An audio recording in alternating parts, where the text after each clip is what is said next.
আসসালামু আলাইকুম, সবাইকে শার্টের নতুন একটি ভিডিওতে স্বাগতম। ভিউয়ার্স, আজকে আপনাদেরকে দেখাবো সিলেট খাসিয়া পল্লীর অসাধারণ একটা বাড়ি। আপনারা সামনে দেখতে পাচ্ছেন খাসিয়াদের আসলে বাড়ির স্টাইলটা। ওদের বাড়ির আমাদের সাথে ডিফারেন্ট হচ্ছে, ওদের বাড়ির নিচের স্পেসটা খালি থাকে যেন ওইখানে বসে ওরা কাজ করতে পারে, আর উপরে হচ্ছে মেনলি আবাসস্থান।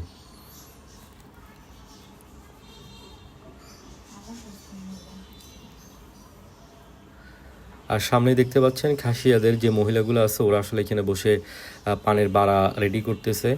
খাসিয়াদের পান গাছ রোপণ করার সিস্টেমটাও ডিফারেন্ট, কারণ ওরা আসলে আমাদের মতো জমিতে পান তৈরি করে না, ওরা আসলে প্রত্যেকটা গাছের মধ্যে পান গাছ লাগিয়ে দেয়। এগুলো কিন্তু আপনার দেখছেন বিক্রি করার জন্য আর কি। এগুলো কত করে বিক্রি করে? এগুলো কত করে দিদি? 200, 150, কেন কয় পিস? কন্টিসারা। গনা সারা না হ্যাঁ, এইভাবে হাতের আন্দাজে। হাতের আনতে অনুমান করে আর কি, গোনা হয় না আর কি, মানে 60 পিস 60-70 পিস থাকে আর কি। বুঝতে পারছি। সো ভিউয়ার্স, দেখতে পাচ্ছেন খাসিয়ানদের বাড়িটা কত সুন্দর, আর ওরা নিচে বসে বসে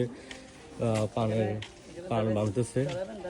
তো আপনারা যদি আসেন অবশ্যই সিলেট আসেন, জাফলংয়ের খাসিয়া পল্লী থেকে ঘুরে যাবেন।